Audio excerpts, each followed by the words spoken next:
আসসালামু আলাইকুম। প্রিয় দেশবাসী, বর্তমান এই ক্রান্তি লগ্নে, বর্তমান এই কঠিন পরিস্থিতিতে আপনারা সবাই অবগত আছেন যে বর্তমানে রাত হলেই এক বিশাল আতঙ্ক শুরু হয়ে যায়। শুরু হয় ডাকাতি এবং চুরি।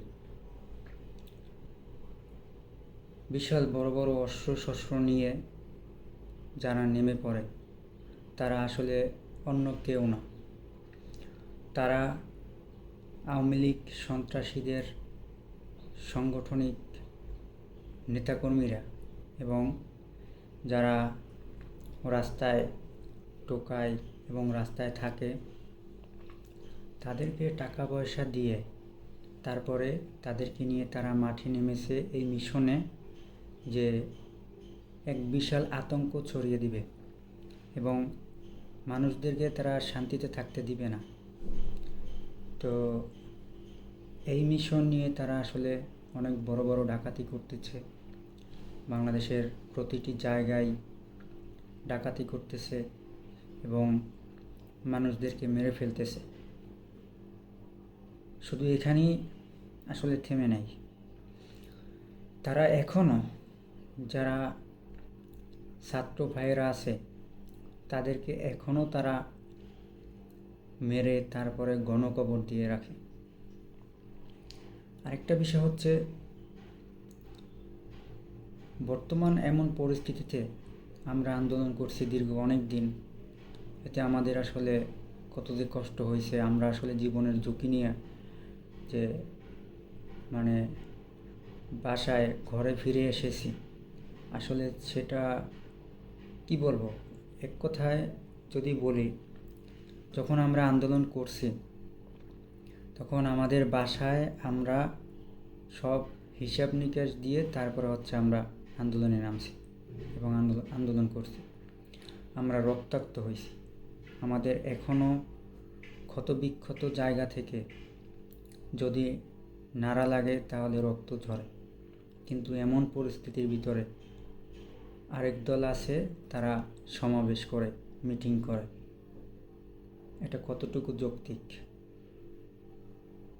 খুব কষ্ট লাগে আসলে এগুলো শুনলে, এগুলো মনে হলে, এগুলো দেখলে। আসলে মানুষদের যে মাথায় এতটুকু ব্রেন কি নাই যে বর্তমানে এই পরিস্থিতিতে তারা এমনভাবে ধেয়ে আসতেছে এবং ধেয়ে প্রোগ্রাম করতেছে, সমাবেশ করতেছে, মনে হয় তাদেরকে আমরা এতদিন এত কষ্ট করে আন্দোলন করে দেশ স্বাধীন করে এখন ক্ষমতা আবার আমরা তাদেরকে দিয়ে দেবো। অর্থাৎ মনে হয় আরেক স্বৈরাচারকে আমরা দিয়ে দেবো। হ্যাঁ, খেয়ে দিয়ে আর কোনো কাজ নাই। অতএব বর্তমানে আমরা যারা স্টুডেন্ট, এই স্টুডেন্টদের পক্ষ থেকেই যে ডিসিশন ফাইনাল হবে সেটাই ফাইনাল, এবং সেই ডিসিশনে আমাদের দেশ চলবে ইনশাল্লাহ।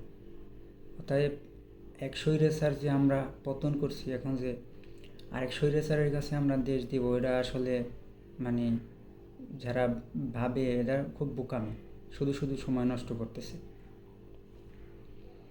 যাই হোক, সবশেষ আমি সবাইকে বলবো যে যারা ছাত্র স্টুডেন্ট আছেন, শিক্ষার্থীরা এবং সাধারণ মানুষ যারা আছে, সবাই আমাদের সরকার গঠন হওয়ার আগ পর্যন্ত খুব সচেতনে থাকবেন এবং সাবধানে থাকবেন। এখন যারা এই ডাকাতি করতেছে, চুরি করতেছে, এদের মিশন সহিংসতা এবং একটা আতঙ্ক ছড়ানো, যাতে করে সরকার গঠন করা না হয়, গঠন না করতে পারে। তো এরা যারা আওয়ামী লীগের কর্মকর্তা আছে, আওয়ামী লীগের সন্ত্রাসীরা, তারাই আসলে টাকা দিয়ে যারা টোকায়, অন্য যারা আছে টাকা পয়সার লোভ যাদের, তাদেরকে দিয়ে এই ডাকাতিগুলো করাচ্ছে। অতএব সবার কাছে বিনীত অনুরোধ করব আমি, আপনারা সকলে সর্বক্ষণ সর্বাত্মক আপনারা সচেতন থাকবেন এবং নিজেদের দিকে খেয়াল রাখবেন। আর আমাদের ছাত্র ভাইয়েরা, তারা যেই ট্রাফিকের সিগন্যালের কাজ করতেছে, দেশের নানান রকমের কাজ তারা অব্যাহত আছে কাজে। তাদের পাশে আপনারা সবাই থাকবেন। আমিও আসলে আজকে 8 তারিখ, আমি আজকে আসলে কাজ করতে যেতে পারিনি, ট্রাফিকের কাজ বলেন বা অন্যান্য কাজ। কেননা আমি আসলে দীর্ঘ একটানা আমি প্রতিদিনই আন্দোলন করছি আলহামদুলিল্লাহ। তো সেক্ষেত্রে আবার একবারে শেষ 5 তারিখে উত্তরা থেকে হেঁটে আমরা একবারে গণভবন, সংসদ ভবন, তারপরে আমরা যখন গেছি তখন আমরা কোনো রেস্ট করতে পারিনি আসলে। কতক্ষণ আমরা দৌড়ানোর উপরে ছিলাম, আবার কতক্ষণ আমরা হেঁটেছি, রেস্টের কোনো সিস্টেম ছিল না। তো সেক্ষেত্রে আবার আসার সময় হেঁটে আসছি মিরপুর 10 নাম্বার পর্যন্ত হেঁটে আসার পরে ওখান থেকে আবার আমি রিক্সা পেয়েছিলাম। তো সেখান থেকে আবার আমি রিক্সায় করে আসছি। তো আমার আসলে কোমরের নিচ থেকে পা পর্যন্ত খুবই ব্যথা, পা দিয়ে আমি আর পাড়া দিতে পারতেছি না। যাই হোক, ইনশাল্লাহ আমি আগামীকালকে 9 তারিখ থেকে আবারও আমি নিয়োজিত থাকবো ইনশাল্লাহ ট্রাফিক সিগন্যালের কাজে। অন্য দেশের সর্বাত্মক আমি ইনশাল্লাহ সবসময় থাকব। আরেকটা বিষয় হচ্ছে, আমি একজন স্টুডেন্ট হয়ে আমি কোনো রাজনৈতিক দলকে সাপোর্ট করে কোনো কথা বলতে চাই না। যতটুকুই কাজ করি, আন্দোলন করি, আসলে আন্দোলন বললে হবে না, এটা যুদ্ধ ছিল আসলে। যতটুকু যুদ্ধ করি, যতটুকু আওয়াজ তুলি, একমাত্র দেশ, জাতি ও ইসলামের জন্যে। কোনো রাজনৈতিক দলের পক্ষে আমি কোনো কথা বলবো না।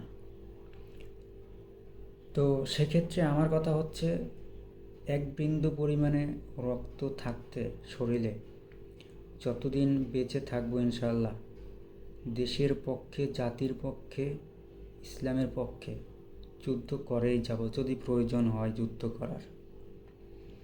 কিন্তু সেখানে এটাও আমরা সর্বাত্মক খেয়াল রাখবো যে আমাদের দেশের এত কষ্ট করার পরে, এত কষ্টের ফলের পরে, আমরা স্বাধীনতা আনার পরে আমাদের দেশে কে শাসন ব্যবস্থা নেবে, কে দেশের হাল নেবে, সেটার দিকে অবশ্যই আমরা খেয়াল রাখবো। যদি কখনো আবার মনে করি যে আবারও কখনো স্বৈরাচারের হাতে আমাদের দেশ গেছে, আবারও কোনো স্বৈরাচারী দেশে শোষণ করতে শুরু করেছে, তখন তার বিরুদ্ধে আমরা আবারও ইনশাল্লাহ ব্যবস্থা নিব। অতএব আমি সকল যত স্টুডেন্ট, শিক্ষার্থী, সাধারণ মানুষ আছে সবাইকে বলবো, ভাই আসুন, কোনো দল না, সবার আগে দেশ, সবার আগে জাতি ও ইসলাম। অতএব দল কেউ সাপোর্ট করতেই পারে, কিন্তু সে কখনো যদি আমি মনে করি যে এই দল আসলে ভালো না, দেশের ভালো চায় না, তখন এই দলের সঙ্গে আসলে আমাদের যুক্ত থাকা, সেটা একমাত্র স্বার্থ ছাড়া আর কিছুই হবে না। অতএব সর্বক্ষণ দেশের জন্যেই আমরা নিয়োজিত থাকতে চাই।